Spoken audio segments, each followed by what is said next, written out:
por qué me acordé? Uno de los temas principales de la parte de neurofisiología es justamente cómo funciona el cerebro y la parte de metabolismo cerebral. Yo creo que eso les va a interesar muchísimo. Pero hablando acerca del sistema nervioso, nosotros decíamos que había neuronas y había neuroglías. Las neuronas van a ser como las células principales. Las neuroglías son las células que las acompañan. ¿Listo? Si hacíamos nosotros una comparación entre lo que era espermatogonia y lo que eran las células de Sertoli, muy similar a ellas, las espermatogonias eran, por ejemplo, las neuronas y las células de Sertoli son justamente las neurogliales. Sin embargo, a diferencia del testículo o a diferencia de otros órganos, estamos frente a un órgano complejo. Entonces, cada neuroglía tiene que tener una función específica. Por ejemplo, sabemos de que no solamente las van a conocer como neuroglías, sino también como glías, así, secas. Y es un conjunto muy diverso, que está tanto en el sistema nervioso periférico como en el sistema nervioso central. Y su función va a ser protección y mantener un adecuado funcionamiento de las neuronas. Por tanto, protegen el sistema nervioso, dan apoyo metabólico y tienen actividades que son complejas. Y eso también es importante. Muchas veces subestiman las funciones de las glías, pero la homeostasis neuronal, el hecho de que no haya, por ejemplo, residuos en esa zona, depende mucho de la neuroglía. También han visto de que tiene un rol en la sinapsis. ¿Qué pasaba cuando los neurotransmisores salían de la zona donde estaban? Muy bien, serían las neuroglías las que captan esos neurotransmisores y evitan que haya, por ejemplo, una señal que no corresponde. ¿Listo? Y finalmente tienen un rol inmunitario. ¿Ok? Entonces, lo más sencillo para entender esto es dividirlos en dos. En las glías que están en el sistema nervioso central y las glías que están en el sistema nervioso periférico. Cuando hablamos acerca del sistema nervioso central, tienen que ustedes recordar sí o sí a los astrocitos. Los astrocitos son las glías del sistema nervioso central que son más prominentes. Luego tenemos a los oligodendrocitos, a la microglía y a las células epidimales. ¿Listo? Entonces, referente a los astrocitos. A ver, primero, ¿son neuronas o no son neuronas? No son neuronas. Entonces ya lo tienen claro, ¿no es cierto? Son células no neuronales y estas células tienen una función, yo normalmente les suelo llamar como las nanas de las neuronas. Sería el equivalente más parecido a una célula de Sertoli. Y está muy, muy parecido a eso. ¿Y por qué decimos eso? Porque se encargan del sostén, de la protección, pero también de la nutrición de la neurona. ¿Listo? Entonces, recuerden, son las células astrocíticas las que van a almacenar y que van a distribuir el poco glucógeno que se puede almacenar en el cerebro. Si es que hay algo de glucógeno que se puede almacenar en el cerebro, va a ser en el astrocito. Y por tanto, va a permitir que se mantenga la energía en las neuronas, sobre todo en los momentos de alta actividad. Si es que un paciente está haciendo ejercicio, si es que un paciente está frente, por ejemplo, a un problema difícil, ustedes mismos están acá, el glucógeno o la poca glucosa que se puede almacenar allí se va a almacenar dentro del astrocito. También son los astrocitos los que se van a encargar de reciclar iones. ¿Qué iones nos interesan? Primero, los iones potasio. Estos nos interesan para los sistemas de despolarización. Pero también los neurotransmisores como el glutamato se van a reciclar en el astrocito. Y recuerden, ellos tienen un mecanismo de defensa. No las van a almacenar como glutamato. La almacenan y la convierten en glutamina. Y cuando se reutiliza, regresamos a la función o a la forma activa de ese neurotransmisor. Y finalmente, son los que van a regular la transmisión. ¿Listo? Hasta aquí nosotros hemos mencionado de un tema que es muy importante para ustedes que conozcan, que se llama plasticidad sináptica.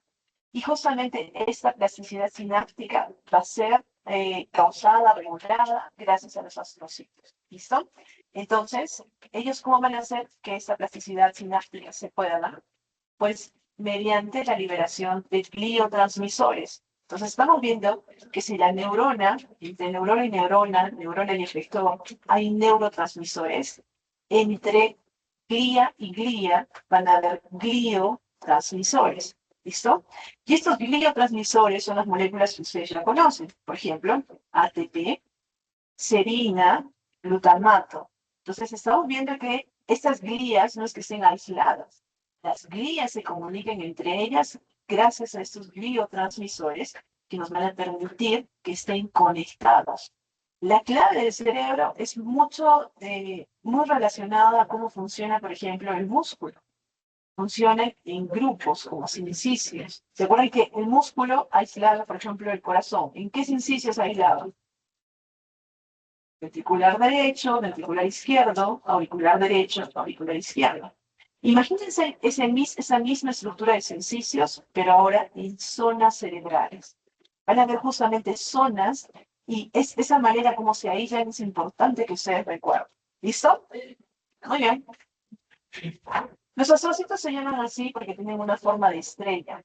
De hecho, cuando las ven al microscopio, van a ser células mucho más grandes que las neuronas. Van a tener numerosas proyecciones que van a encargar el contacto con neuronas, con vasos sanguíneos, y por tanto van a ser encargadas de la comunicación neurovascular, que es otra comunicación muy importante que nosotros tenemos que tener.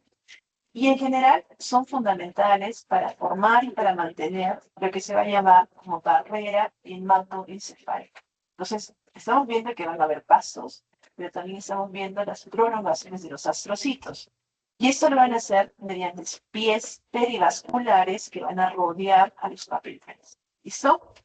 Entonces, si están relacionados con los capilares, son los astrocitos los que van a verificar ¿cuáles sustancias salen? ¿Qué sustancias entran? ¿Qué sustancias se están movilizando en ese ambiente? Entonces recuerden que protegen al sistema nervioso central de lo que a nosotros nos interesa, que no lleguen toxinas, que no lleguen agentes patógenos. Entonces ya estamos viendo cómo se está formando la barrera hematoencefálica. Tenemos una patita de los astrocitos, tenemos el endotelio, y ya vamos a ir precisando algunas cosas más. ¿Listo? Entonces recuerden, astrocitos, comunicación neurovascular. Finalmente, hay un tipo de astrocitos que se llaman los astrocitos protoplasmáticos, que son los astrocitos que van a estar en la materia gris. Estas prolongaciones que tienen van a ser un poco más finas y van a cubrir la mayoría de las sinapsis. Y también van a tener prolongaciones alimenticias que van a ser las que se van a yuxtaponer con la pared vascular. Entonces, ¿qué sucede? Si hay glucosa o algún elemento que sea útil para el metabolismo, los astrocitos automáticamente la van a captar porque están en estrecho contacto con los vasos. Y luego van a dispensar ese componente hacia las neuronas. ¿Listo? Esa es la imagen que tienen que llevarse. ¿Ok? ¿Ha quedado claro eso? ¿Sí? Muy bien. Además de los astrocitos, vamos a tener a los oligodendrocitos. Los oligodendrocitos tienen la función primordial de mielinización del sistema nervioso central. ¿Listo? Ellos van a producir la mielina. Y la mielina, como saben, es una capa lipídica que aísla a los axones. Y por tanto, como aísla a los axones, aumenta la velocidad de conducción del estímulo mediante la conducción saltatoria. Y recuerden, un solo oligodendrocito puede mielinizar a múltiples axones. No se encarga solamente de uno, sino de muchos axones. Y finalmente también tiene un rol metabólico, porque es el oligodendrocito el que provee del lactato. Ya vamos a ver cuando veamos la parte de metabolismo, cuáles son las principales componentes para el metabolismo cerebral, pero más o menos para que ustedes recuerden que el lactato es uno de sus componentes. ¿Listo? También van a proveer de metabolitos. Y esos metabolitos primordialmente para los axones, para que mantengan su integridad axonal y su funcionalidad. Después tenemos el más chiquitito que se llama microglía. La microglía van a ser las células inmunitarias del sistema nervioso central. ¿Listo? Van a ser una especie como de macrófagos. ¿Recuerdan ustedes cuando teníamos macrófagos dentro de los tejidos? ¿Alguien recuerda cómo se llamaban los macrófagos de la piel, por ejemplo? Muy bien. O cuando teníamos los macrófagos dentro del hígado. Muy bien, muy bien. Entonces, el equivalente de ellos, un sistema nervioso central, se van a llamar microglía. Entonces, estas células van a actuar como la primera línea de defensa inmune del cerebro. Son células que tienen función fagocítica, como cualquier célula fagocítica que ustedes conocen, y van a activar frente a respuestas como infecciones, lesiones o patologías degenerativas. ¿Ok? Entonces, es la microglía, si tiene la capacidad de fagocitar, la que va a eliminar los desechos del cerebro. Si nosotros hablamos acerca de quién es la que limpia todos los desechos, pues va a ser la microglía. Y esta, durante el desarrollo, va a participar en la eliminación de sinapsis innecesarias. Yo les decía, las neuronas de los niños son como las de los niños. No saben bien qué van a hacer de grandes.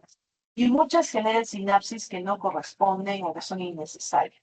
La eliminación de esas sinapsis van a ser gracias a las microglias. ¿Listo?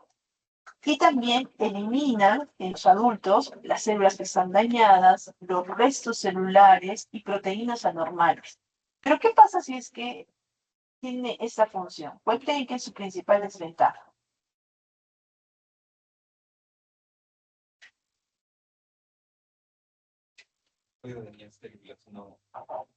Ya, potencialmente. ¿Qué sucedía con las células que fagocitaban, que almacenaban? Por ejemplo, en el hígado. Ya, pueden crecer, ¿qué más? Ya, eventualmente recuerden que se pueden acumular. Si es que hay mucho desecho, se acumulan muchas células que justamente limpian estos desechos. Y por tanto, considérenla como un factor interesante para que ustedes entiendan cómo funcionan algunas enfermedades. ¿Listo? Finalmente, si estamos diciendo que tienen función como cualquier célula fagocítica, además de fagocitar, ¿qué más hacían las células fagocíticas? Liberaban factores inflamatorios. Muy bien. Entonces, la inflamación y la respuesta inmune es también parte de la función de las microglías. Ellas van a liberar citocinas proinflamatorias, como por ejemplo interleucina 1 o el factor de necrosis tumoral alfa, que nos van a ayudar a modular la respuesta. También van a liberar algunos factores neuroprotectores, porque nosotros necesitamos proteger a la neurona, ¿cierto? En una respuesta inflamatoria. ¿Listo? Entonces ya saben, la activación excesiva o prolongada de la microglía se ha asociado en muchos casos con enfermedades neurodegenerativas como por ejemplo Alzheimer o Parkinson. ¿Listo? De hecho, una rama bien interesante es cómo se acumulan algunas proteínas, sobre todo algunas proteínas que se doblan. Ustedes van a ver que se llaman beta folds, justamente dentro de estas células y eventualmente se acumulan y dañan el microbioma. ¿Listo? Pero eso ustedes lo van a entender cuando ya lean esos papers más adelante, si es que ustedes entienden cuál es la función de cada una de ellas. ¿Listo? Muy bien. La última célula de tipo neuroglial en la parte del sistema nervioso central son las células ependimales. Las células ependimarias son las que están recubriendo el sistema ventricular. Y el sistema ventricular, recuerden que es importante porque aquí vamos a tener al líquido cefalorraquídeo. Entonces, estas células van a facilitar justamente la circulación de ese líquido cefalorraquídeo formando una barrera. Esa barrera es permeable. ¿Permeable a quién? Líquido cefalorraquídeo y contribuye al intercambio entre lo que está, vamos a decir, el líquido extracelular de las neuronas y el líquido cefalorraquídeo.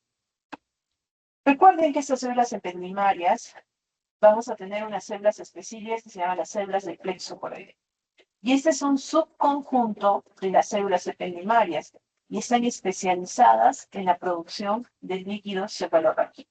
Entonces estamos viendo que las neuroglías no solamente están relacionadas con temas de metabolismo, inmune, sino que también con la producción de líquido cefalorraquídeo. ¿Listo? Hasta aquí ha quedado claro la parte de las células neurogliales en el sistema nervioso central. ¿Sí? Muy bien. Entonces vamos a lo que es el sistema nervioso periférico. Cuando hablamos acerca del sistema nervioso periférico, nos vamos a dar cuenta que vamos a tener dos grandes tipos de células. La primera célula glial se va a llamar células de Schwann, que es muy probable que ustedes ya conozcan, ¿no es cierto? Las células de Schwann tenían una función similar a los oligodendrocitos. ¿Pero a qué nivel? ¿A nivel central o a nivel periférico? A nivel periférico, ya que mielinizan los axones, y hemos dicho que son análogas a los oligodendrocitos, y produce mielina. ¿Listo? Facilitando, ya habíamos dicho, la conducción rápida y que la conducción sea saltatoria. ¿Listo? A ver, a diferencia de los oligodendrocitos que podían mielinizar varios axones, las células de Schwann no pueden hacer eso. Una sola célula de Schwann mieliniza a solo un segmento de un axón. ¿Listo? Y esa es otra diferencia que es interesante. Si se dan cuenta, en el cerebro se trata de optimizar lo más que se pueda las funciones. Mientras que en el sistema nervioso periférico nosotros tenemos un poco más ese espacio. Por tanto, nos podemos permitir que de repente haya más células que intervengan en las funciones. Ahora, no solamente intervienen en la mielinización.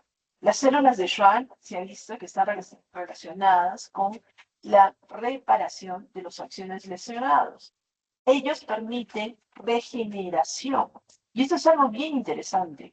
Ustedes van a escuchar a algunos pacientes, tuvo una lesión, pero eventualmente con el poder de su mente, bueno, sí, el poder de su mente y probablemente el poder de estas glías, han podido tener cierta regeneración, cierta recuperación. ¿Listo? Ya que las células de Schwann producen factores de crecimiento y también son una guía para el crecimiento de los axones. ¿Listo? Hasta aquí hemos entendido, hemos comprendido esta parte. Muy bien. Última célula glial, las células satélite. Cuando hablamos acerca de las células de satélite, son células que soportan los ganglios nerviosos. ¿Listo? Estas células van a rodear el cuerpo de las neuronas que van a estar en el sistema nervioso periférico. Y solamente para que ustedes recuerden, el sistema nervioso periférico tiene una cadena que se llama cadena de ganglios. Y estos ganglios van a estar hasta cierto punto separados de donde van a estar todos los sistemas de conducción, pero están expuestos. ¿Y qué es lo que hace nuestro cuerpo para proteger?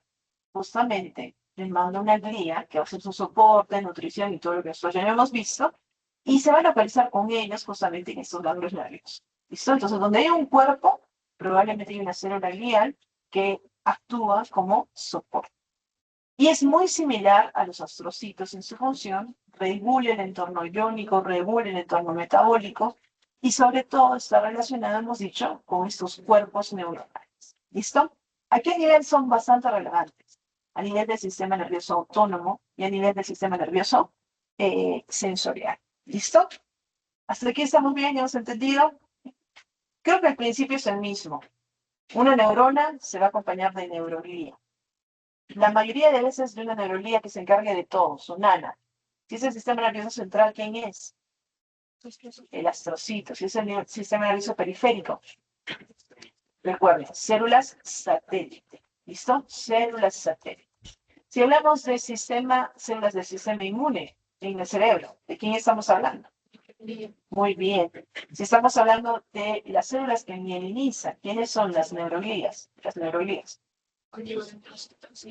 Muy bien. Si estamos en el sistema nervioso central, oligodendrocitos. Si estamos en el sistema nervioso periférico, células de Schwann. Muy bien. Hasta aquí estamos bien. ¿Hemos entendido eso? Muy bien. ¿Qué más tenemos que recordar dentro de la generalidad? Creo que eso ustedes ya lo saben. Cuando hablamos acerca del sistema nervioso central, estamos hablando acerca del encéfalo, que está comprendido en el cráneo, la médula espinal, que está dentro de la columna vertebral. Y vamos a ver que en general las porciones del sistema nervioso central, aquí, van a ser las porciones motoras, vamos a ver porciones importantes de la corteza y vamos a tener también algunos receptores. ¿Listo? A ver, cuando hablamos acerca de receptores sensitivos, y esto le vamos a poner aquí. Los receptores sensitivos generalmente suelen estar por fuera del sistema nervioso central. Entonces, si tenemos nervioso central y periférico, vamos a clasificarlos en la parte periférica. Y van a ser los encargados de darnos experiencias sensitivas, sean visuales, auditivas, táctiles, olfatorias. Y en general, los receptores van a formar, hemos dicho, cables grandes. Estos cables se van a llamar nervios periféricos, que van a terminar, su información va a llegar hacia la médula espinal, a todos los niveles de la médula espinal, hacia la formación reticular, que está en la protuberancia, en el bulbo y en el mesencéfalo. Alguna información, por ejemplo, sobre todo la información relacionada con el equilibrio, para llegar al cerebelo. El tálamo, aquí, cuando hablamos acerca de sensibilidad, ustedes tienen que recordarlo, pero como sumamente importante. El tálamo es un centro de reelevación sensorial. Y obviamente la corteza cerebral, que se va a organizar en áreas, y estas van a ser las que nos van a permitir poder ejecutar o poder de repente procesar esta información. Entonces, miren, estamos viendo que en la parte sensitiva tenemos los receptores periféricos, los nervios periféricos, y estos se van a integrar a distintos niveles, como médula, formación reticular, cerebelo, tálamo y corteza cerebral. Pero cuando hablamos acerca de la parte motora va a iniciar en la corteza. En general vamos a ver que la parte motora la vamos a llamar también efectora. Y estos efectores van a ser generalmente los músculos, en el 80% de los casos, y en muy pocos casos, glándulas. ¿Listo? Entonces, ¿quiénes van a controlar nuestra capacidad efectora? Pues la médula espinal va a ser una muy importante.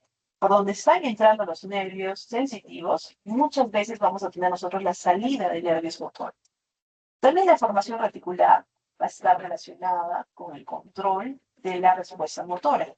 Pero así como decíamos que el tálamo estaba relacionado con la parte sensitiva, los ganglios basales y el cerebelo van a ser los especiales para que nosotros veamos la parte motora. Ganglios basales. Entonces ya saben, si hablamos acerca del tálamo, ¿de qué estamos hablando? Es una parte sensitiva, es una vía sensitiva. ¿Se acuerdan que yo les decía que vamos en el metro? Ustedes saben, algunos de ustedes, levanten la mano los que han ido alguna vez en algún tipo de metro. ¿Ya? Muy bien. Metro, esos trenes. Muy bien. ¿Alguien más? ¿Todos los demás han tomado combi? ¿Sí? ¿Alguno no ha tomado combi? Todos han tomado. Yo sí tenía amigas que no han tomado, ¿no? Así que por eso les pregunto. No, la vida no es igual para todos, chicos. Muy bien. Entonces, cuando nosotros hablemos acerca de estos puntos clave, por ejemplo, como el tálamo, imagínense que es una estación central, un paradero. ¿Listo? Si ustedes se conocen las estaciones centrales, cuando hablemos acerca de cómo llegar, cuál es la ruta para ir a esa estación, va a ser más sencillo. Si, por ejemplo, yo les digo, la ruta que van a tomar va a pasar por ganglio basal. ¿Qué tipo de vía es? Es una vía motora. Si yo les digo, la ruta que ustedes van a tomar va a pasar por tálamo, es una vía sensitiva. Eso tiene que quedar claro ya a esta clase. ¿Listo? Si ustedes saben esto, es más sencillo para mí que ustedes, por ejemplo, pueden entender lo que viene. ¿Listo? ¿Esos son los únicos lugares que son motores o sensitivos? No. ¿Qué otros tenemos? Muy bien. ¿La corteza es motor o sensitiva? Ambas, recuerden, la corteza va a tener áreas motoras y van a tener áreas sensitivas. Es como hablar del centro. Todos llegan al centro de la ciudad. Todos. Pero digamos que los carros pasaran por allí. Es mucho más sencillo tomar diferentes vías. La corteza va a ser una especie como de centro de la ciudad. ¿Listo? Así se tienen ustedes que ubicar. Si nosotros hablamos acerca del cerebelo es motor o sensitivo? Motor. Piensen con cuidado. Los dos. Interesante. Efectivamente, van a tener ambos componentes. ¿Qué pasa si nosotros hablamos acerca de la médula espinal? Muy bien. Excelente. Entonces, tengan mucho cuidado. Ya están conociendo las vías principales, vamos a decir las estaciones principales, los paraderos principales, porque poco a poco vamos a ir viendo las vías. Por ejemplo, ustedes ya conocen una vía. Creo que todavía no la conocen. La vamos a ver más adelante. ¿Listo? Entonces, cuando hablamos acerca de la función motora, estamos hablando que va a haber una contracción de músculos. La mayoría de estos músculos son músculos esqueléticos, pero ¿es la única forma motora? No. Recuerden que nosotros vamos a tener el control de músculo liso, que no es esquelético, que es visceral. Y el control del músculo liso visceral se da a través del sistema autónomo. Entonces, cuando hablamos acerca de función motora, pues nosotros vamos a tener que hablar acerca del médula espinal, de reflejos, por ejemplo. Vamos a tener que hablar acerca de todo lo que va a ser contracción de músculos esqueléticos, pero vamos a tener que ampliar lo que es sistema autónomo, porque necesitamos entender cómo funciona la contracción del músculo liso visceral. Y recuerden, en este sistema autónomo vamos a tener también la secreción de sustancias químicas activas, como las que ustedes ya han visto en las glándulas, la secreción de moco o la secreción de algunas otras sustancias exocrinas o endocrinas que van a ser parte de la fisiología normal de nuestro cuerpo. ¿Listo? Entonces ya tenemos entendido, cuando hablamos de acerca de la parte motora, no solamente estamos hablando acerca de músculo esquelético, sino también vamos a hablar acerca de la parte autónoma y de la contracción del músculo liso visceral. Entonces, en la parte motora, nosotros vamos a ver que tenemos a romboencéfalo, mesencéfalo y prosencéfalo como aspectos importantes que tenemos que recordar. Los vamos a ampliar cuando nosotros vayamos a la parte de motor, que no lo vamos a ver aquí. Pero es importante que nosotros recordemos de la corteza algunos aspectos a este punto. ¿Listo? Cuando hablamos acerca de la corteza cerebral, vamos a ver un poquito la anatomía. No vamos a profundizar porque lo vamos a tener que profundizar cuando hagamos motor, cuando hagamos sensitivo, pero sí necesitamos ya sentar las bases. ¿Listo? Decíamos que la corteza es la capa más externa del cerebro. ¿Listo? Y es una capa que es fundamental para las funciones superiores. Cuando hablábamos acerca de funciones superiores decíamos pensamiento, memoria, percepción y control motor. ¿Listo? Aquí es donde nosotros vamos a tener ese control. Está formada tanto por neuronas y conexiones neuronales como de repente algunas otras células que los vamos a ver más adelante, pero primordialmente se va a organizar en áreas. ¿Listo? Y eso es interesante. ¿Por qué estas áreas trabajan juntas y no se activa, por ejemplo, todo el cerebro cuando nosotros tenemos un movimiento? Estas neuronas se van a especializar en funciones, o sea, son especialistas en algo específico, en algo particular. Y dentro de la anatomía, ustedes van a recordar que generalmente la corteza tiene un grosor de unos 2 a 4 milímetros. Esta corteza se pliega. Y si recuerdan ustedes, tenía una forma que era como si es que fuera un encaje, que ustedes la veían como giros o circunvoluciones. Esto es importante que ustedes recuerden. Y estos giros y circunvoluciones aumentaban la superficie. Si es que fuera plana, tendría menos superficie que como es así toda doblada. ¿Listo? Además, eh, casi siempre se les muestra como este cuadrito, no sé si ustedes ya lo han visto, respecto de las capas del cerebro, de la corteza. ¿Alguien lo ha visto? ¿No lo han visto hasta ahora? Uy, qué increíble. La primera capa, o capa 1, se llama capa molecular. ¿Listo? Si ven ustedes, ¿tiene hartas células o tiene pocas células? Tiene pocas células y es la que va a estar involucrada en primordialmente conexiones. ¿Listo? Entonces, si es que hay conexiones, ¿hay cuerpos? No hay cuerpos. No hay tantos cuerpos. ¿Qué más hay? Hay un poco de eso. Muy bien. La capa 2, o la capa granular, que ustedes están viendo aquí, es una capa externa que participa también en la comunicación en distintas áreas de la corteza. La capa 3, ¿cómo le llamarían? A ver, quiero que las vean así. ¿Qué nombre le pongo?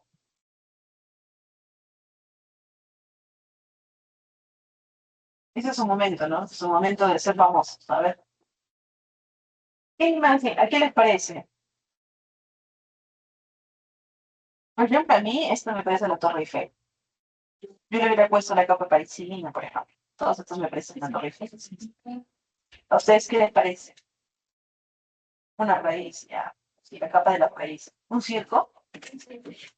¿Un cien pies? ¿Un cien pies? Interesante. La capa de los 100 pies le hubiera puesto su compañero. Otro le hubiera puesto la capa del circo, no sé. ¿Alguien más se lanza? Y que alguno puede estar cerca de cómo se llama. Esta capa, la capa 3, las personas que la vieron se fijaron en esto, miren. ¿A qué les parece esto que les estoy mostrando? A un triángulo. Muy bien. Pero ellos obviamente fueron mucho más allá y dijeron, ah, es una pirámide. Entonces a esa capa se le llama la capa piramidal externa. Y quiero que recuerden ese nombre, piramidal. ¿Listo? Porque nosotros vamos a ver vías piramidales que van a estar relacionadas con funciones dentro de nuestro cuerpo. Finalmente, ven acá, a ver, si lo vemos aquí, ¿cómo se llama esta capa?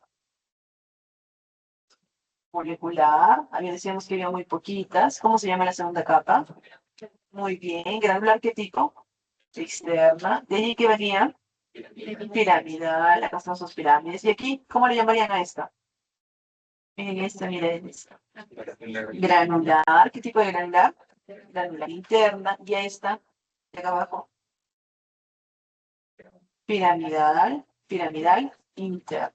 ¿Listo? Entonces ya la conocen, ¿no es cierto? La molecular, granular externa, piramidal externa, granular interna, piramidal interna. La granular interna se va a encargar de ser la vía para las entradas sensoriales, pero ¿desde qué parte? ¿Qué era la parte central de la parte sensorial? El tálamo. Entonces, la capa 4, granular interna, está relacionada primordialmente con las vías sensoriales. ¿Y la pirámide interna con qué creen? No necesariamente. Envían señales a distintas partes de la corteza, al cuerpo y también a la médula espinal y al tronco encefálico. Tiene mucha de esa función, pero no necesariamente está exclusiva para eso. Muy bien. Y la última capa le han llamado, a ver, ¿cómo le llaman ustedes a la última capa? Es esta capita. A ver, esta la llaman molecular, granular, piramidal, granular, piramidal. Ya está.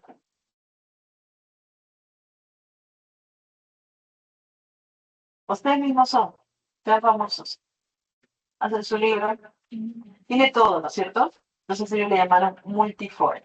¿Listo? Porque tiene múltiples formas. La capa 6 es la capa multiforme. ¿Listo? Y también envía señal. Ok, hasta aquí. A ver, ¿qué tienen que recordar de esto? Estas células grandes, células piramidales. Recuerden la capa 4, que es una capa sensorial. ¿Listo? Muy bien. ¿Qué más?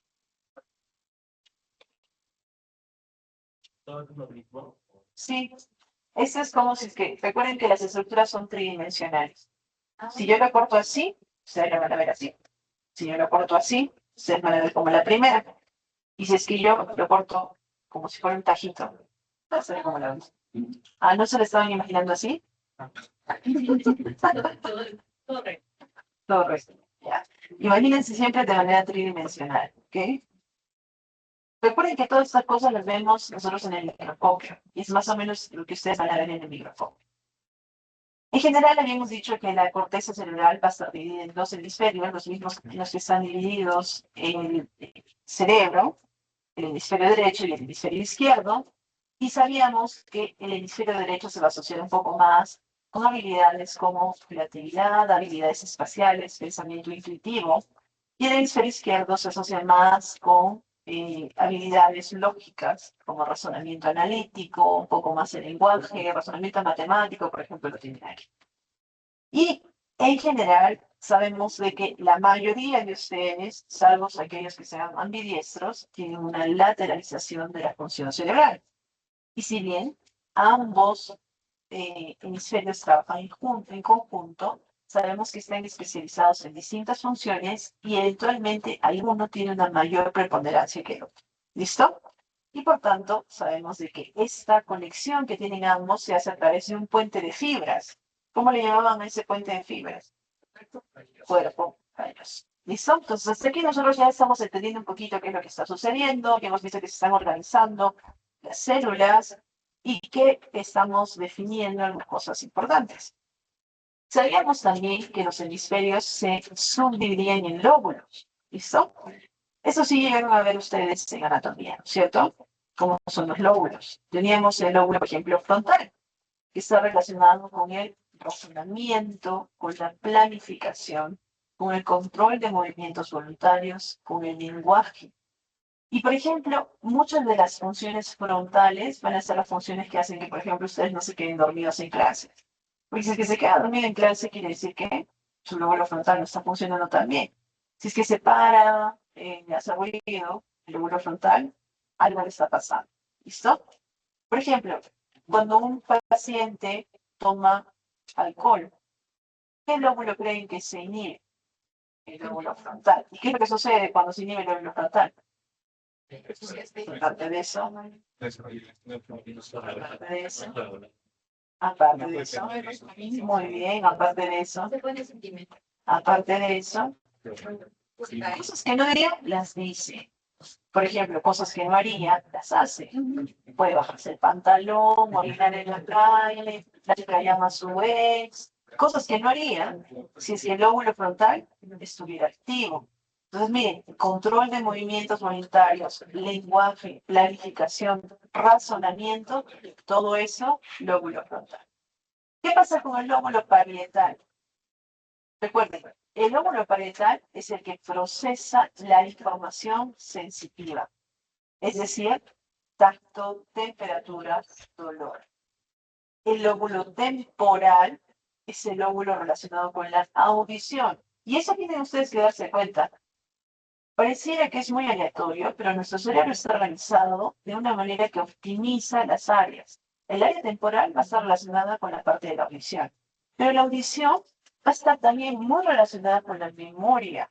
Y eso es algo que nosotros siempre les decimos. Mucho cuidado con qué música escuchan o qué es lo que hacen cuando ustedes estudian. Porque si ustedes se dan cuenta que están relacionadas en el mismo sitio, pues pueden ustedes optimizar la parte de la audición y la parte de la memoria. Y es esta también la zona donde está relacionada el procesamiento del lenguaje, cómo ustedes se expresan. ¿Qué pasaría si es que ustedes aprenden otro idioma, otro lenguaje? ¿Qué están activando? La zona de la audición, pero están también activando áreas de memoria. ¿Listo? Entonces, muy importante, por ejemplo, cuando ustedes vayan a hacer algún tipo de terapia, sobre todo adultos mayores, una buena estrategia siempre, sobre todo si están empezando a perder la memoria, va a ser aprender otro idioma. ¿Listo? Porque de manera indirecta estamos fortaleciendo eso. También tenemos el lóbulo occipital, que está primordialmente relacionado con la visión. Ya vamos a ver que ahorita estamos haciéndolo como para el colegio, ¿cierto? O sea, las cosas más básicas. Vamos a ir viendo uno por uno con estas áreas para poder describir de repente hasta donde lleguemos con ustedes, como les dije. ¿Listo? El parietal está un poquito más relacionado con la parte del tacto, del dolor y de la temperatura. Y también acá es bien importante porque ya vamos a ver justamente cómo el tacto es para nosotros un sentido sumamente importante. El hecho de que nosotros toquemos, por ejemplo, caminar descalzo, todo eso desarrolla muchísimo su cerebro justamente por esta área. ¿Listo? Ya lo vamos a ver después. Dios mediante. La organización funcional, porque ustedes están viendo la organización anatómica, ¿cierto?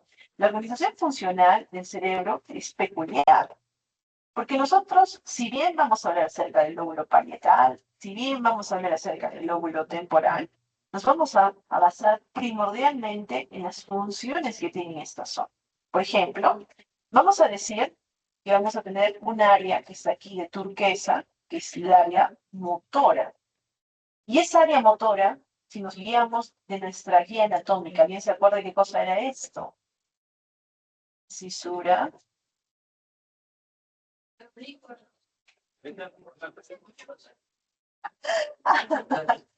Podrían decirles central. Recuerden, podemos utilizar ambas. No hay problema, pueden utilizar Rolando, Silvio, como ustedes deseen. Pero la manera más sencilla es hacer que se aborde su función. Está en la zona central. Entonces, es la cisura central. Lo que esté por delante, ¿cómo le vamos a llamar? Pre-central. Y lo que esté por detrás, post-central. Entonces, la zona precentral va a ser una zona motora. Miren lo que está sucediendo acá. Es primordialmente motora. ¿Y qué pasa con la zona postcentral? Ahí van a decir, depende. Si estamos hablando inmediatamente después de esta cisura, es una zona somatosensitiva, o sea, sensitiva. Pero si estamos hablando de la zona temporal, ¿qué vamos a tener? Vamos a tener, por ejemplo, esta es la cisura de Silvio, como ustedes bien han dicho. Vamos a tener la zona auditiva para un lado de la cisura y para el otro lado la formación de las palabras. ¿Listo? Entonces, dense cuenta que las fisuras hasta cierto punto nos separan zonas motoras de zonas sensitivas. ¿Listo? La parte que está delante de esa fisura casi siempre es una parte motora. La parte que está detrás de esa fisura casi siempre es una área sensitiva. Entonces, imagínense, su cuerpo les está guiando, les está diciendo, oye, aquí está el área motora, aquí está el área sensitiva, está bien organizadito. Miren aquí, por ejemplo, si nosotros cogiéramos esta cisura, por detrás de la cisura, ¿qué va a haber? La parte, hemos dicho, sensitiva. Si estamos en el óvulo occipital, ¿qué tenemos? Visión. Y por delante, el procesamiento visual de las palabras. ¿Listo? Eso es importante también. Nosotros vamos a tener, por ejemplo, áreas para denominación de objetos, áreas para comprender el lenguaje, pero también allí está el área de la inteligencia, llamada también área de Wernicke.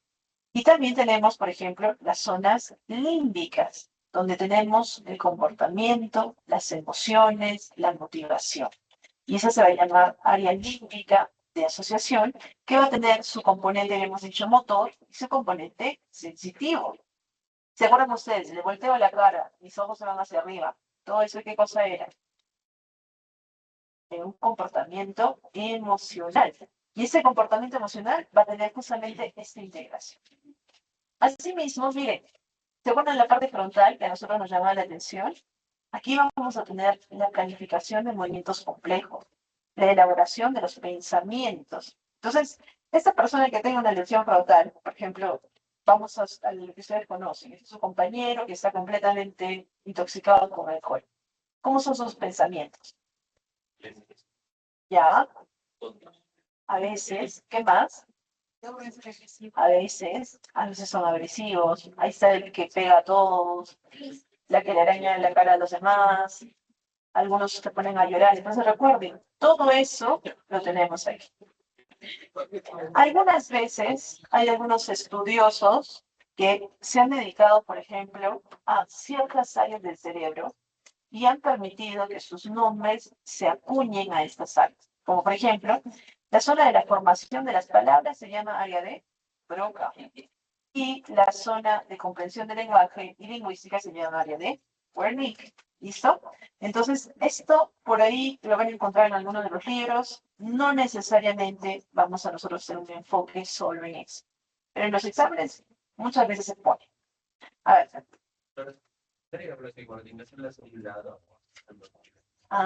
Eso es bien interesante.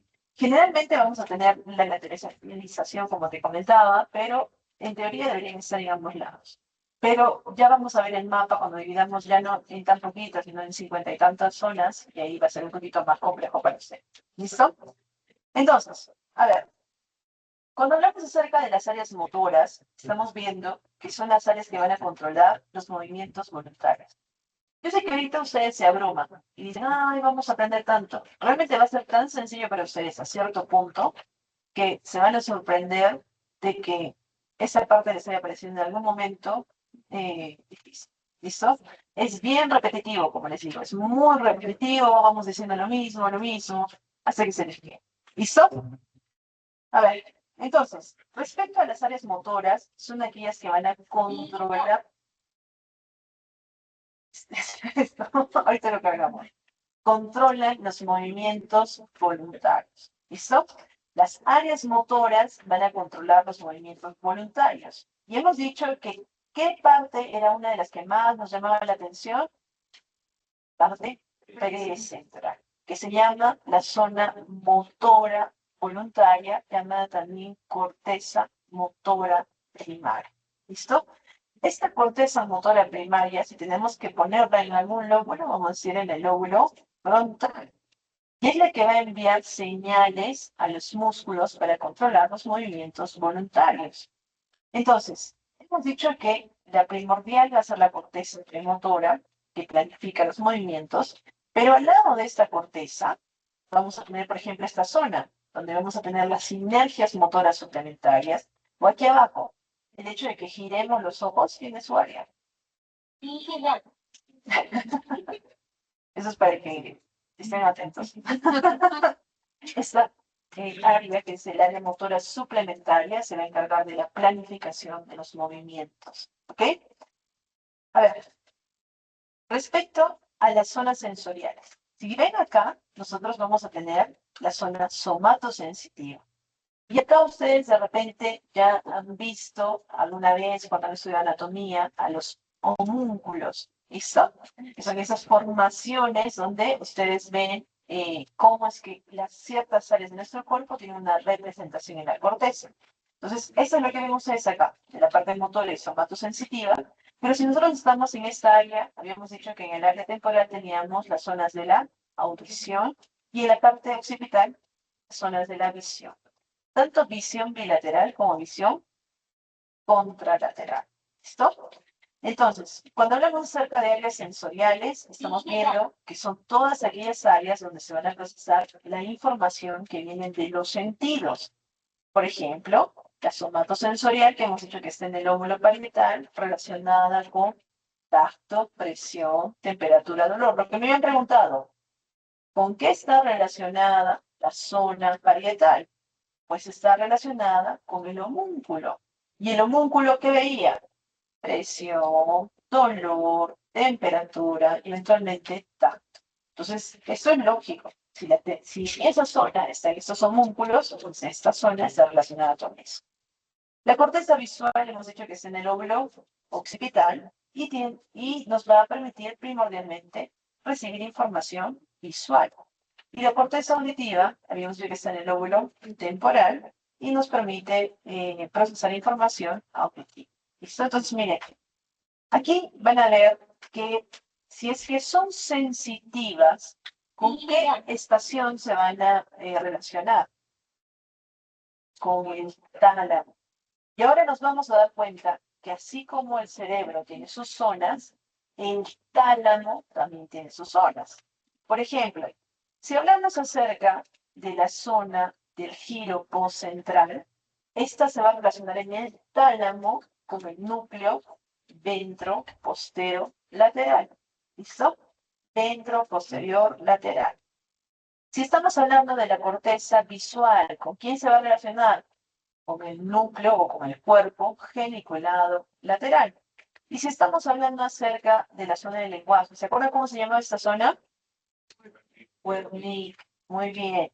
Esta va a estar relacionada con el cuerpo geniculado medial. ¿Listo? Entonces ya vamos viendo que así como vamos a conocer las zonas del cerebro, vamos a tener que conocer también las zonas del tálamo.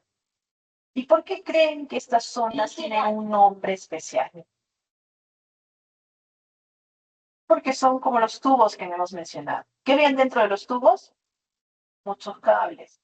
Y esos cables se van a asociar y nos van a formar los núcleos. O sea, solamente estamos viendo cómo esos axones, cuando hacemos el corte, los vemos allí y sabemos que tienen esa relación. ¿Listo?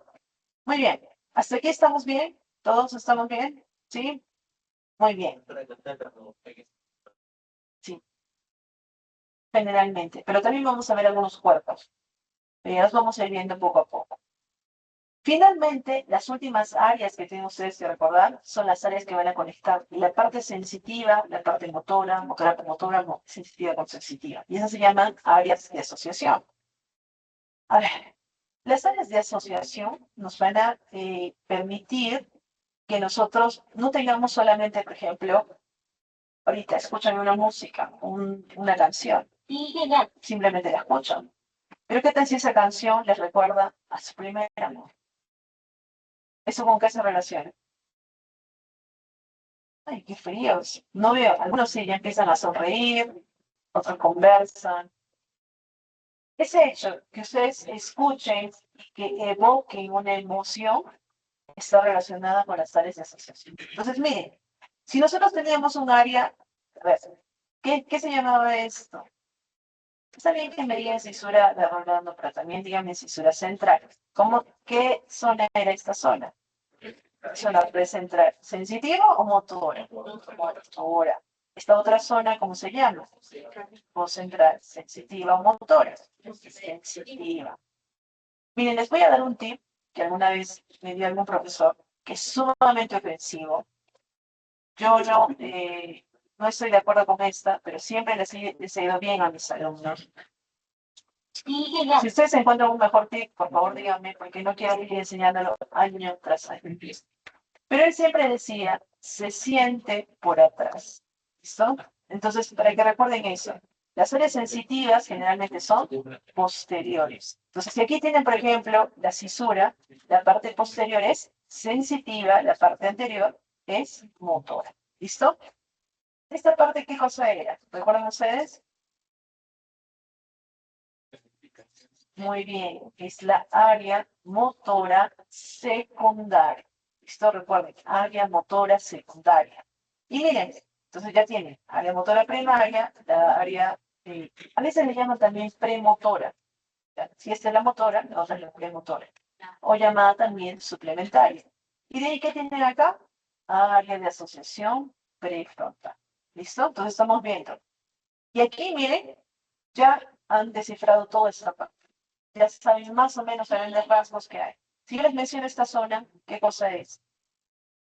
Es un área de Broca, muy bien. Si les menciono esta zona, ¿recuerdan ustedes qué era?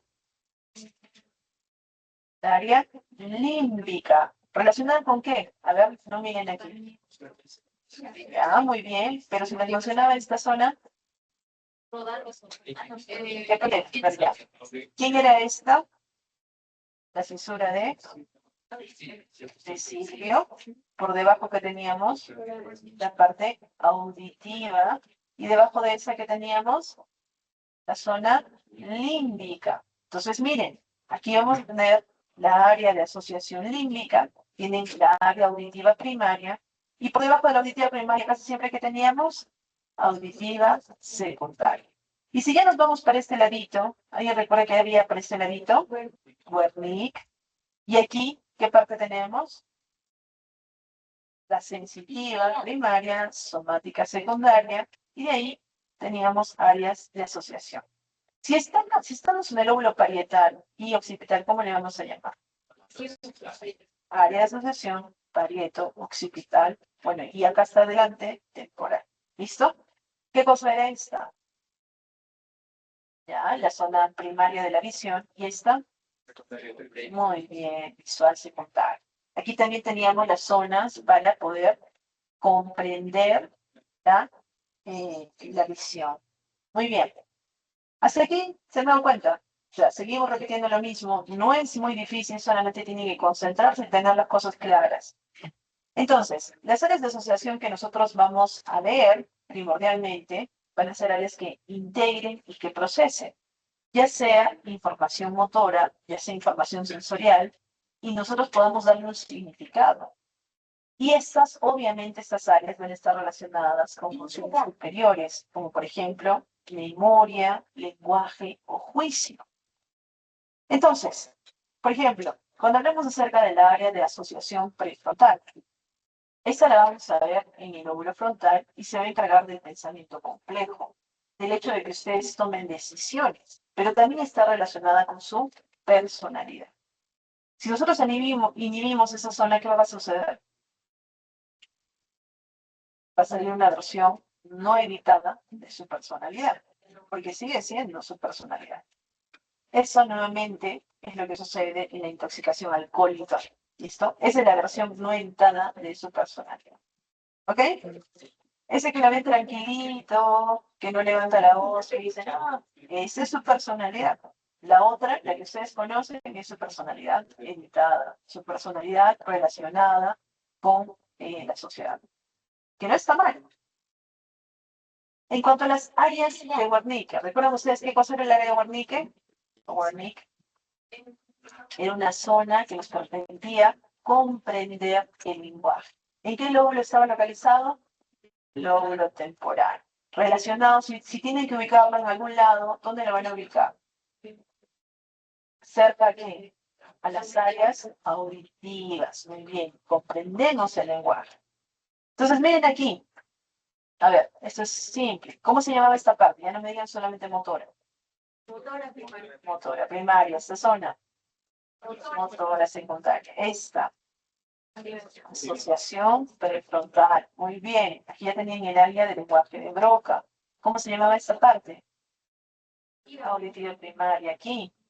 Auditiva secundaria. Esta zona. Límbica, de asociación límbica. Aquí, por ejemplo, están viendo el área de Wernicke, que como ustedes ven, utiliza lo que son, por ejemplo, las áreas auditivas primarias, las áreas interpretativas, las somáticas, las visuales, todas ellas las integra. Entonces estamos viendo que es un centro bien interesante que integra la información. A ver, ¿qué más tenemos que ver? Aquí, por ejemplo, cuando nosotros emitimos una palabra, esta va a ser, por ejemplo, se va a iniciar en esta zona. Nosotros queremos hablar. Esto va a ir hasta la zona del nervio correspondiente y eventualmente, mire, se va a integrar en el área de Broca para que nosotros podamos articular la palabra. Vamos a poder dar la orden a la corteza motora para que se puedan movilizar nuestros músculos, pero también va a haber algo importante. El área auditiva y el área de Wernicke nos tienen que dar un input. ¿Estamos hablando verdaderamente de lo que decimos? ¿Qué pasa si una persona quiere decir, no sé, quiere decir mesa y termina diciendo lápiz? ¿Qué ha pasado?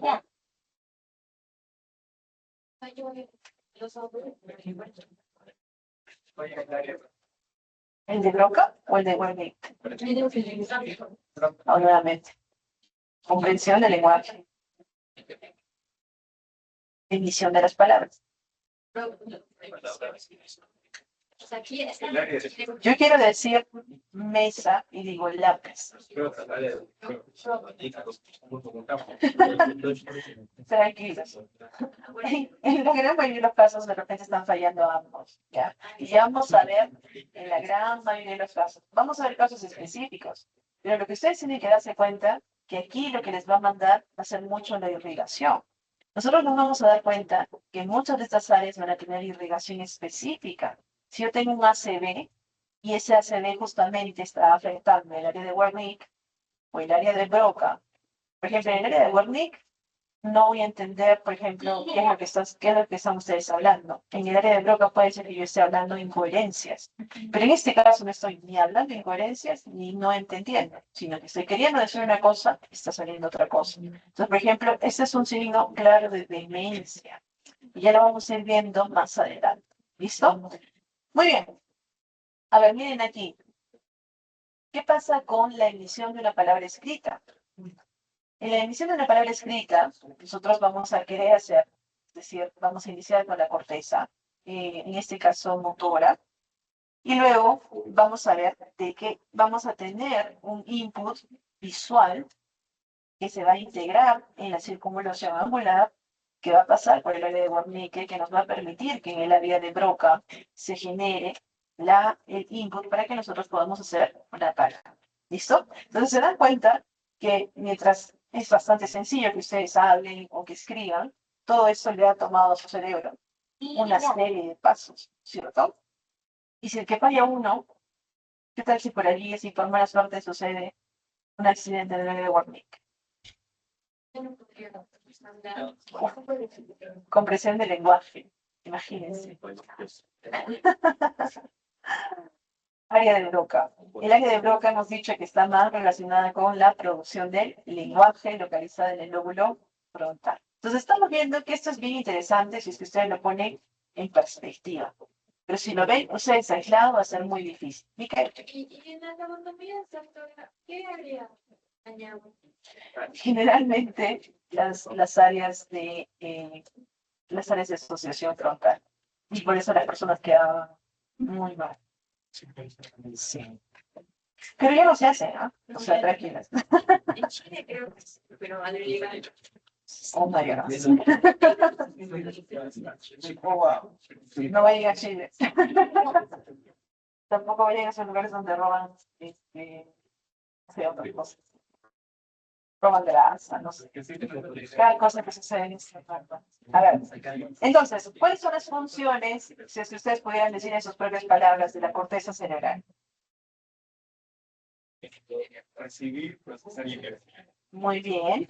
Y también funciones cognitivas superiores, como por ejemplo las funciones integradoras, es decir, 97% de la información que reciben. Imagínense, constantemente ustedes están recibiendo información de respiraron, se sentaron, están escuchan a mí, escuchan a sus compañeros, todo. Hasta, ya ven, escuchan a su estómago sonar. 99% de la información que ustedes están recibiendo la están descartando. Y espero que no sea mi voz, porque están descartando.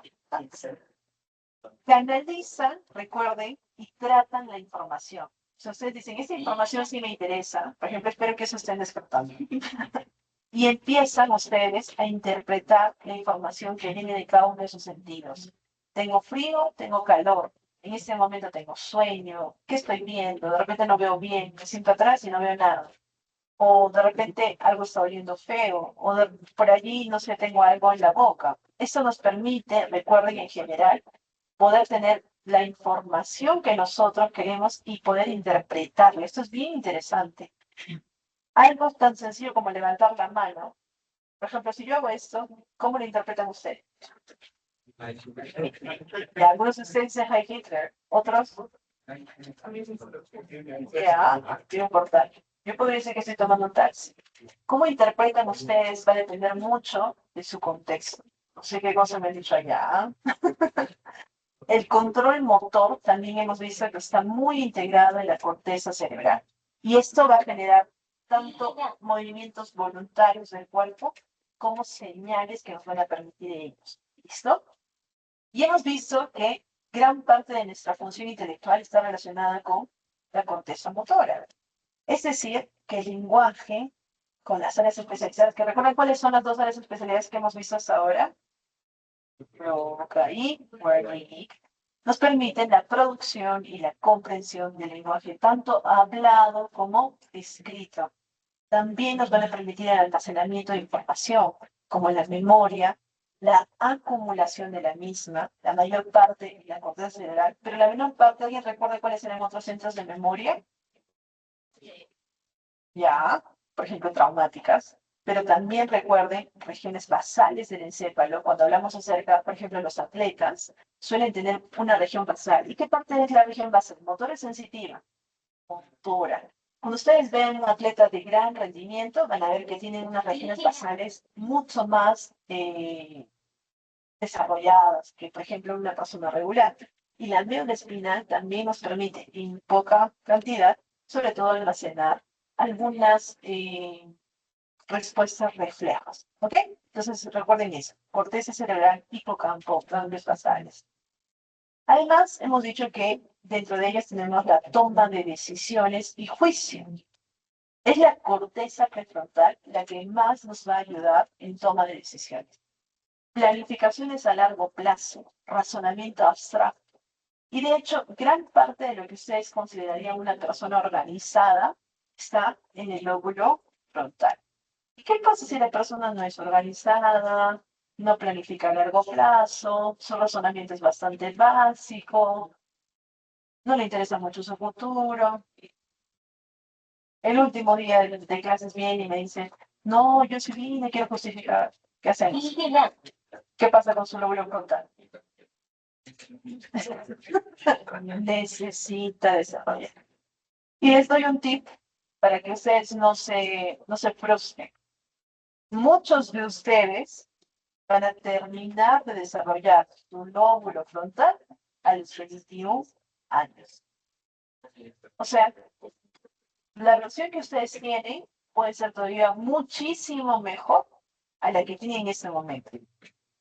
Es decir, cuando yo los vea de acá 2, 3, 4, 5 años, o cuando ya sean mis colegas, no va a ser la versión que les estoy viendo ahora. La que se ríe, la que me dice, no, no hice mi tarea. Yo cuando veo a mis alumnos ahora, hace poco tuve que cuidar la clase de mis alumnos, que creo que los conocí hace 2, 3 años.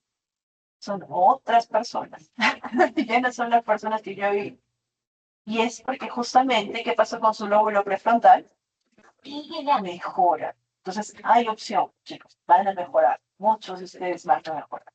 Muchos de ustedes van a tener que trabajar y seguir mejorando. También recuerden que las emociones y el comportamiento social están relacionados con la corteza. Y recuerden que esta primordialmente se relaciona con la interacción del sistema límbico. Eso también se desarrolla más o menos hasta esa edad.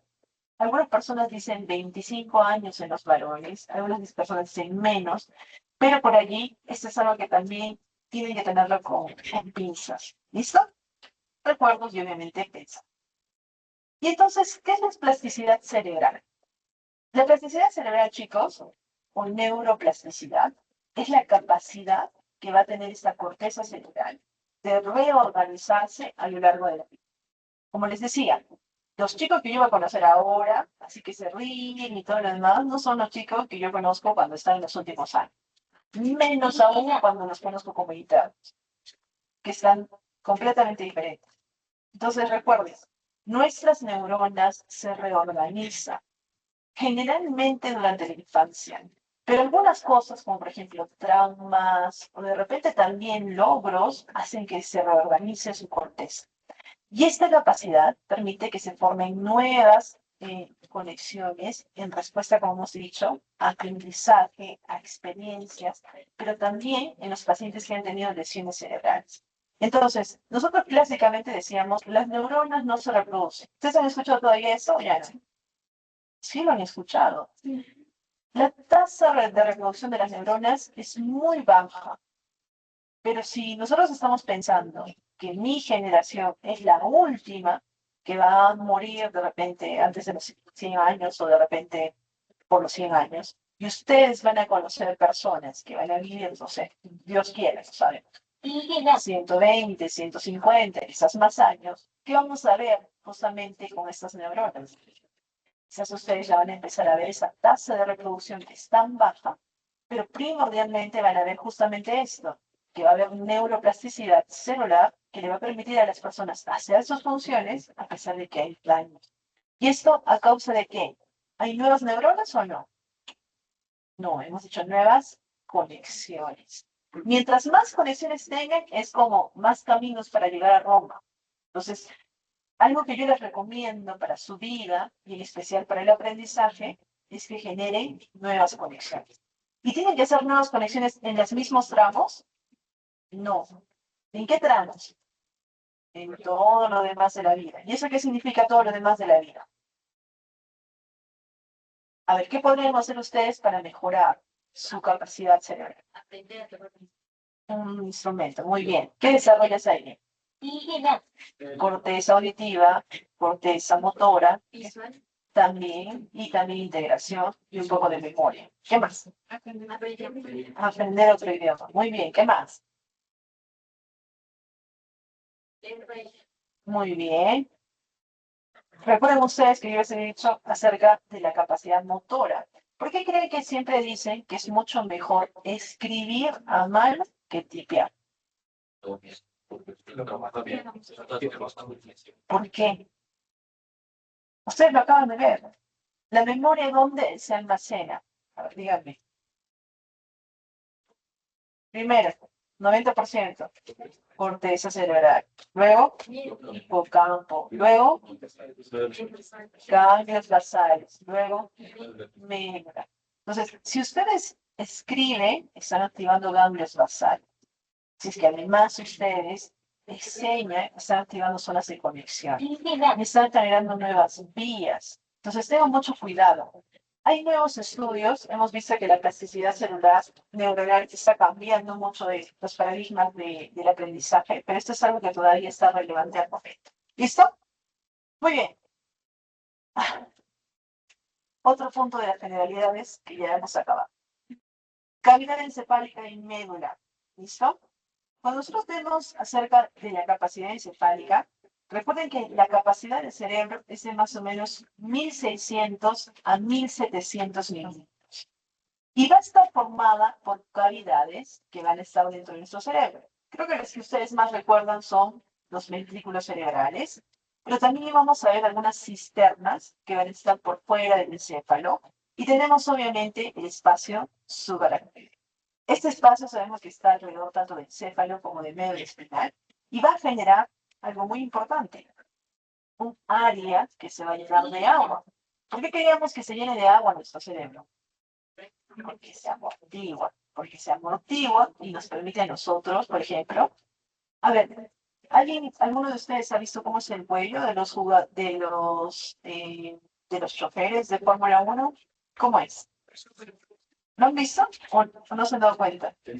Algunos sí y otros no. Qué interesante. Cuando lleguen a su casa van a buscar Fórmula 1, pueden buscar el que ustedes deseen en el cuello. Porque, ¿qué sucede con ellos?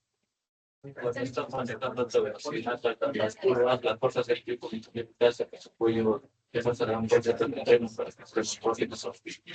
Eventualmente, si es que nosotros vemos a la velocidad a la que ellos van, podrían haber lesiones en la zona del cuello, la zona cervical. Y por eso es que se tiene que desarrollar un cuello que sea grueso. ¿Cuántos de ustedes podrían ser conductores de Fórmula 1? Todos, así es que se entrenan. Muy bien, esa es una buena respuesta. Plasticidad neuronal. Recuerden, estas cavidades van a estar muy relacionadas también con el hecho de que nosotros entendamos las tomografías. ¿Listo? A este punto, ustedes ya creo que podrían ustedes evaluar una tomografía normal del cerebro.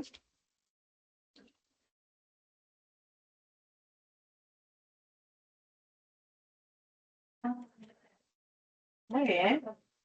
A ver, veamos un poquito. ¿Qué estamos viendo aquí? A ver, ¿cómo se llaman estas áreas? Cortes, no necesariamente, pero lo que estoy mencionando. Muy bien, estamos viendo las circunvoluciones o también podrían ustedes decirle las áreas de plegamiento de la corteza. La corteza es esta parte que está en la parte. ¿Se recuerdan ustedes cuánto era de medida? 2 a 4. Muy bien.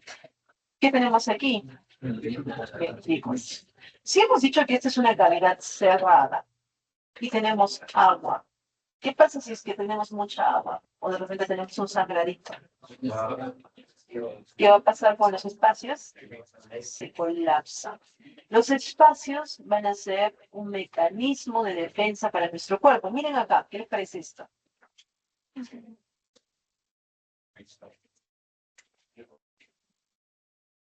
Entonces, ¿qué tiene el paciente? Aquí, ¿qué les parece? Y eso se lo han visto. A mí me parece del mismo tamaño. Edema cerebral. Muy bien, ya lo habíamos visto, edema cerebral. Entonces, aquí estamos frente a un caso que tiene edema cerebral.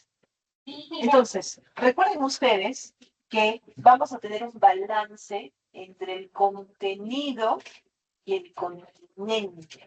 Es decir, entre el cráneo, la calota craneana y lo que tenemos dentro, que es la masa encefálica. Si nosotros tenemos sangrados, eventualmente vamos a usar los mecanismos que tenemos para poder movilizar. ¿Cuál es nuestro primer mecanismo?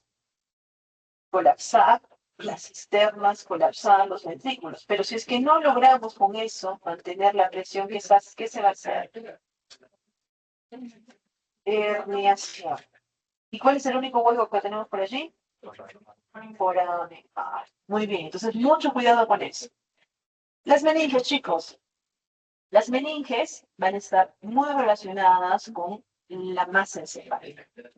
Son 3 capas de tejido que van a rodear tanto al cerebro como a la médula espinal. Si es que son sumamente detallosos, les doy 3 minutos y tenemos 15 minutos para terminar meninges. ¿Listo? Ustedes mismos son 3 minutos de descanso.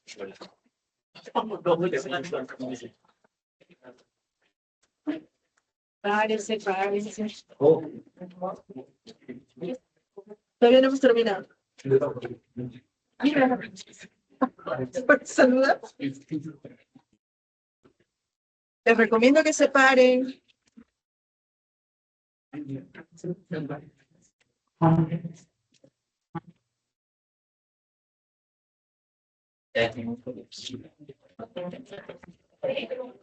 Una pregunta.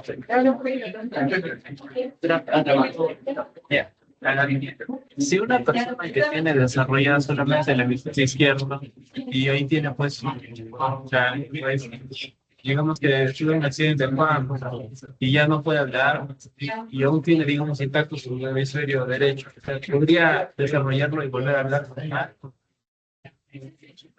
No, pero es que se ha dañado a la izquierda con el que suele hablar y es un gigante. Habla igual.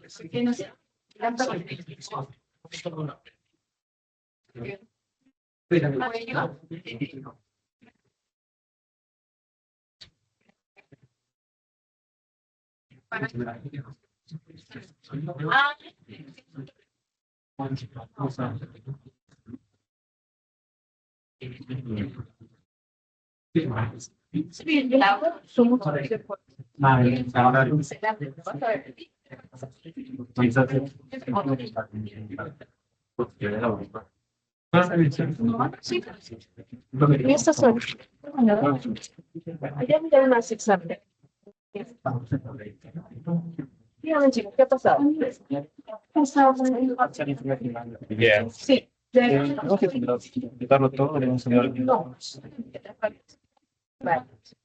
Y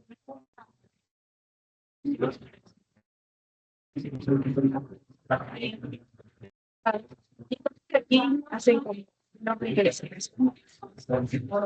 Si lo pueden,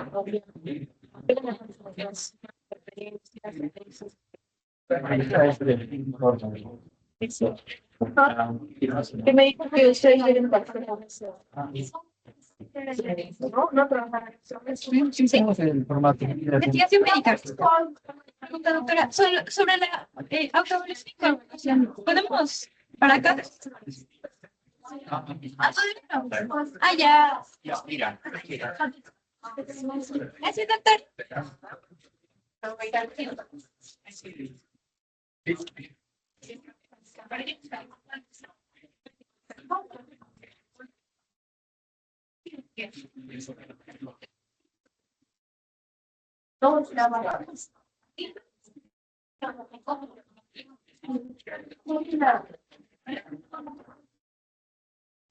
Chicos, vamos a continuar.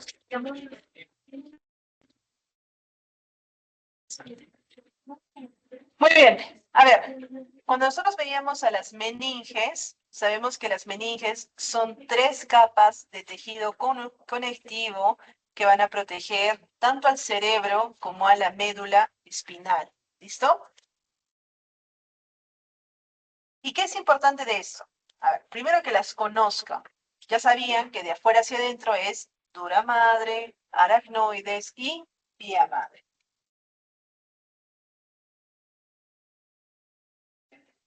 ¿Alefele? No, no, es que te dicen eso. No, yo te lo explico.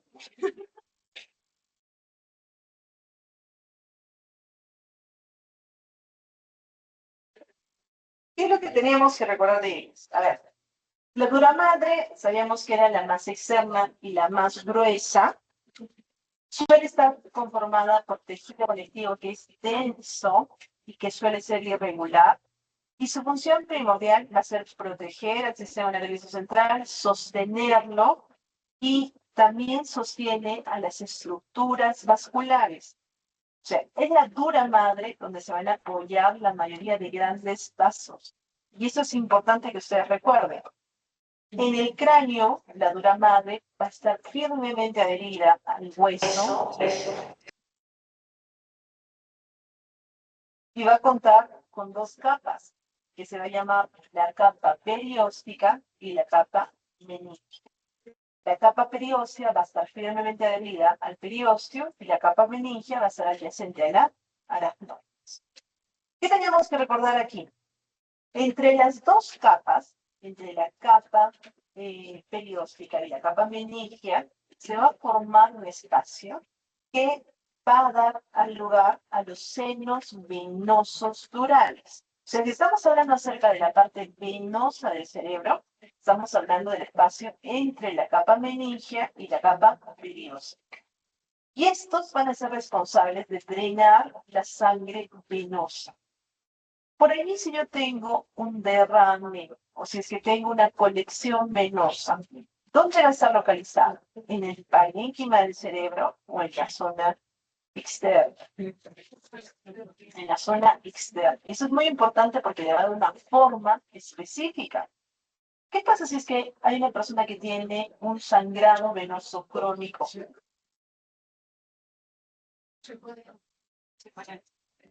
¿Puede vivir 1, 2, 3, 4, 5 años? Recuerden ustedes que estas capas no son muy laxas, como en las capas de las meninges, de la dura madre, obviamente. Hemos dicho gruesa, es un tejido conectivo grueso. Y por tanto, a veces se forma sangrado laminar, eso se llama hematoma. Y estos hematomas pueden ser crónicos. No sé, de chiquito, la esposa le pegó al esposo con la sartén, no pasó nada, le dolió, y a los años viene y tiene un hematoma subdural. ¿Eso?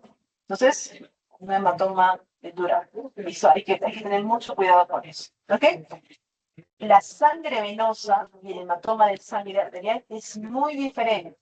Tienen que ustedes recordar esa parte.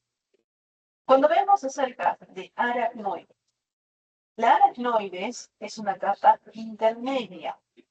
Y recuerden, es una membrana que no tiene vasos, es una membrana avascular.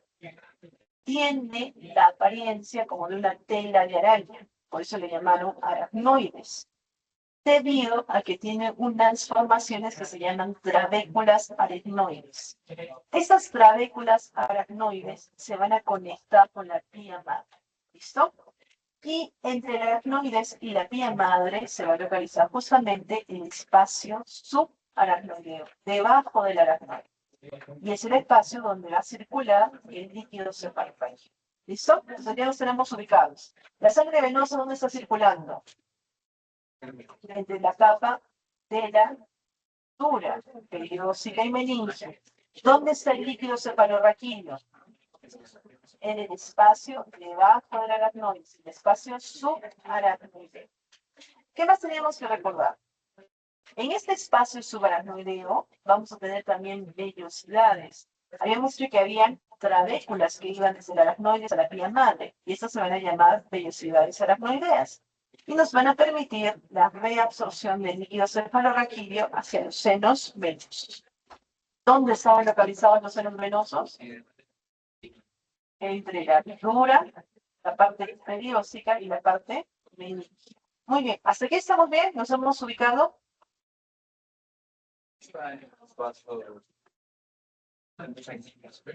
¿Arteriales? Aquí. Cuando nosotros vemos el encéfalo, vamos a ver que el encéfalo va a estar relacionado un poquito por encima. Cuando veamos la parte de barrera hematosférica, yo siento que la va a ser un poquito. ¿Listo? Cuando vemos a la pía madre es la capa más interna. Es una membrana fina y delicada. Esa membrana va a estar firmemente adherida al tejido nervioso. Y se va a encontrar en íntimo contacto con el cerebro, con la médula espinal y con todos los contornos del sistema nervioso. Esta es la capa altamente vascularizada. Esta es la capa que va a jugar el papel de nutrición y de transporte de oxígeno. Esta es la capa donde vamos a encontrar primordialmente la circulación arterial. ¿Listo? Vía. Y obviamente juega un papel en la nutrición del cerebro. ¿Ok? Así que estamos bien. ¿Dónde están entonces las venas de nuestro cerebro?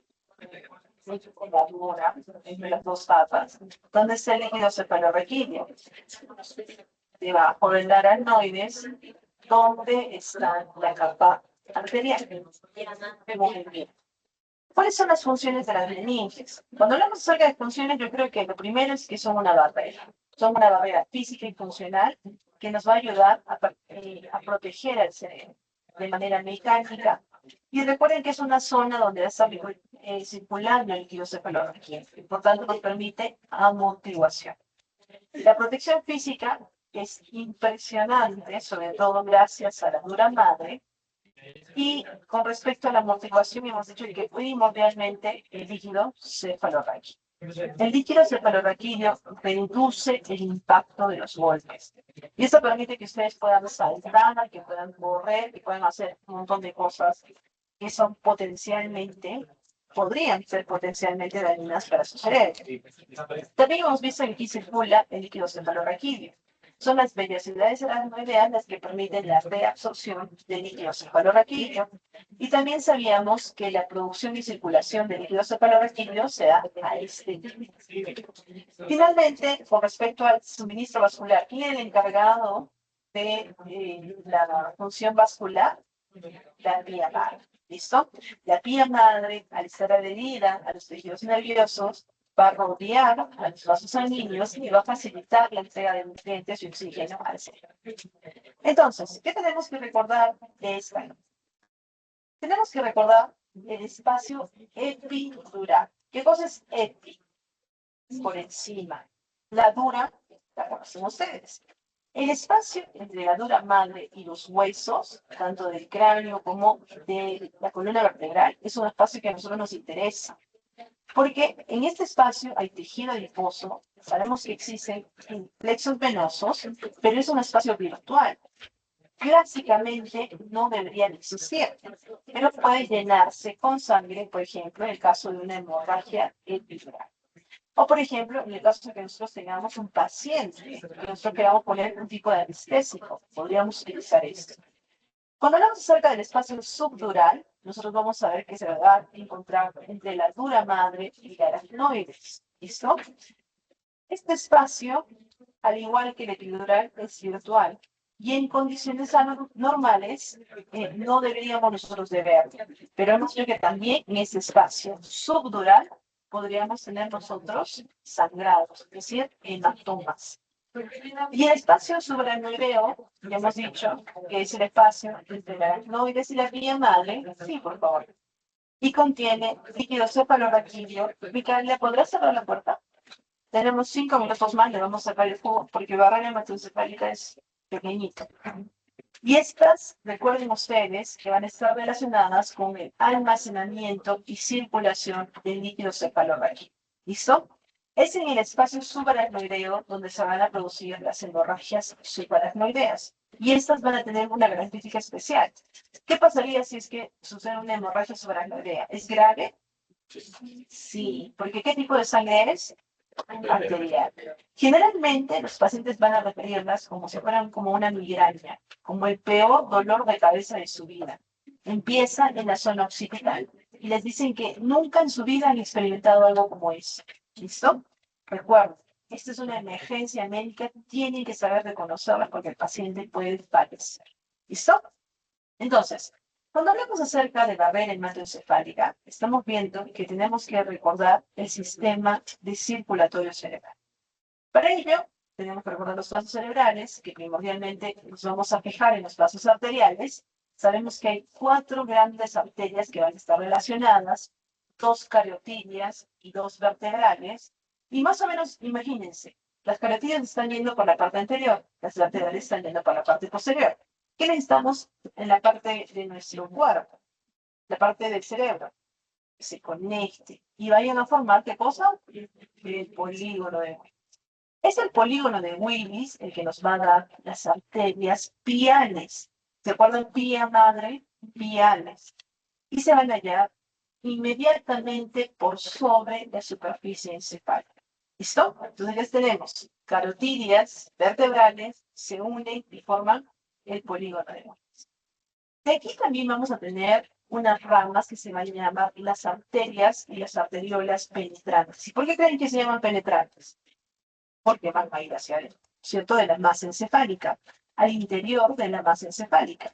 Y recuerden, nosotros habíamos dicho que todos los vasos sanguíneos estaban rodeados de pía madre y estas arrastran una capa de pía madre. Van profundizando y van arrastrando pía madre. Y entonces los vasos penetrantes ¿están unidos al tejido encefálico o están separados? A ver, ¿qué piensan ustedes?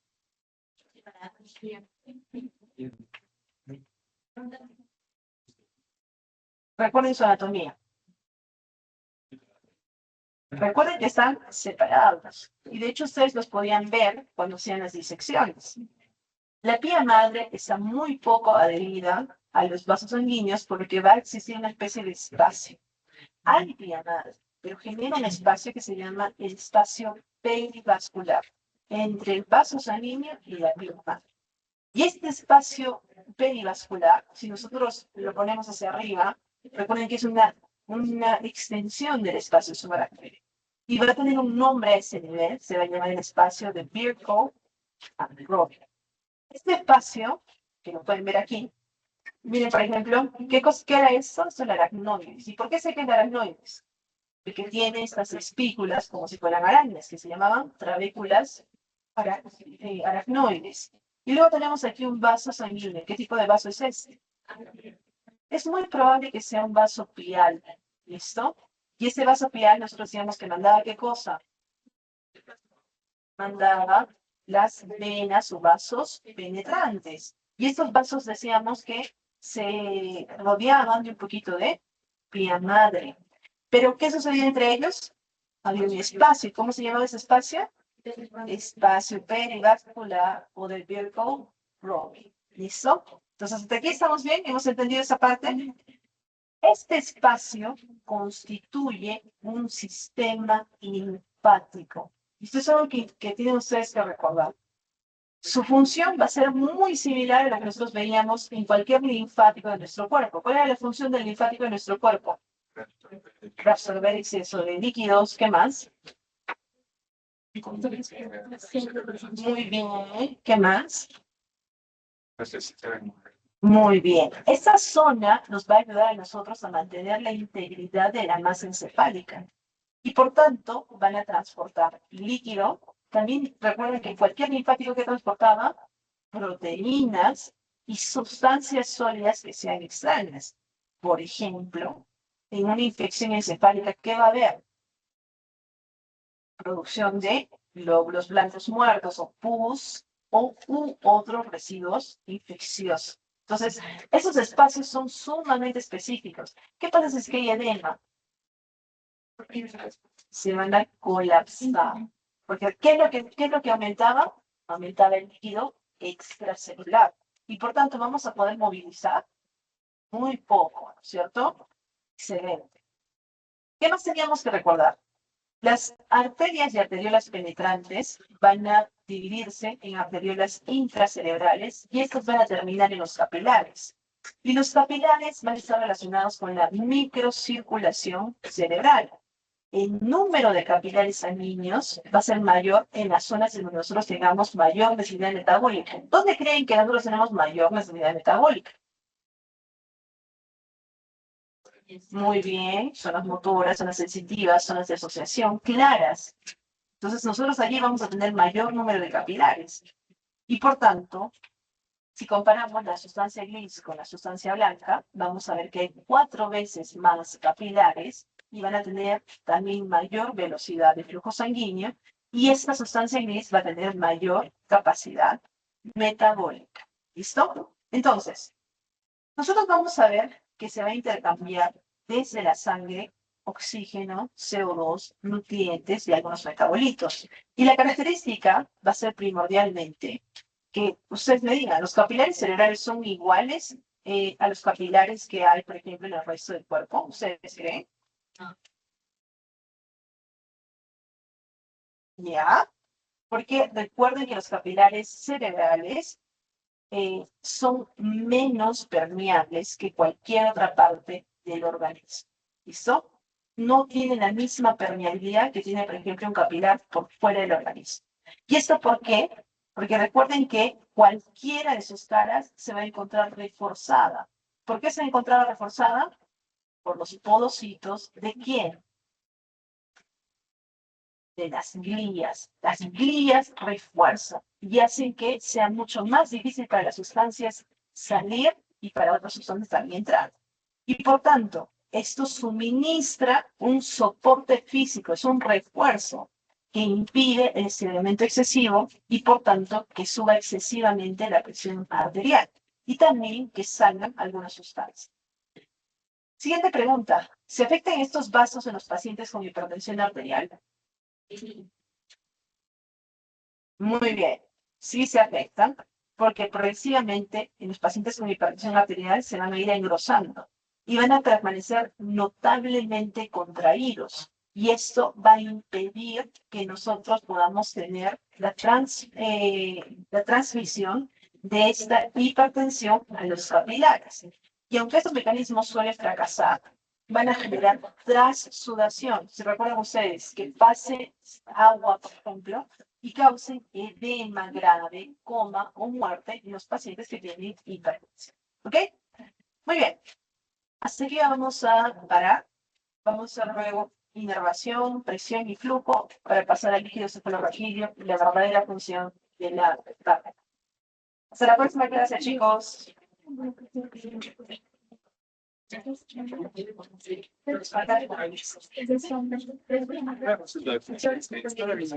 la astronomía y mencionaron que el vaso de la regla intermedia se encuentra entre las dos capas de la cama. Eso sería correcto. Creo que está realidad.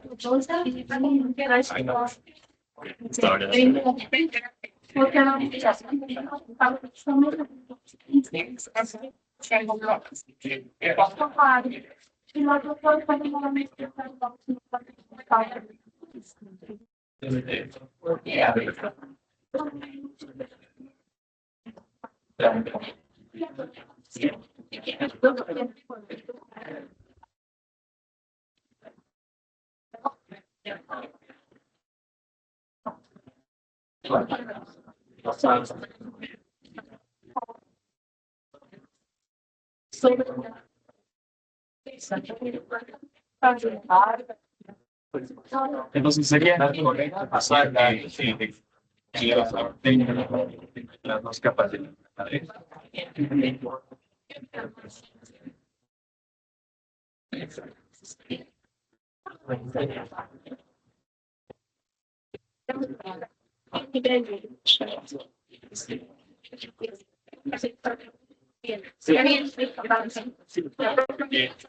Sí.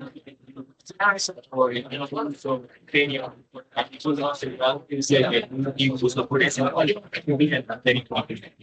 entonces, si el desmatismo daba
su rendimiento académico.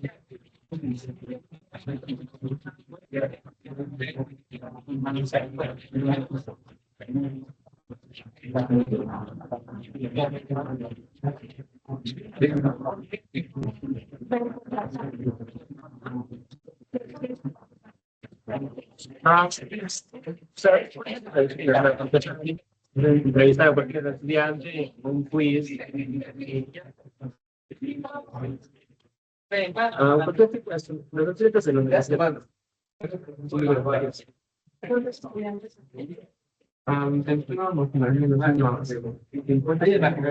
Hay que hacer un cálculo de la población. ¿Listo? Tenemos que incluir la población. Que sí tienen que escribir algo dentro de la metodología está la población. Les quedo que voy a mirar, voy a encontrar esa página.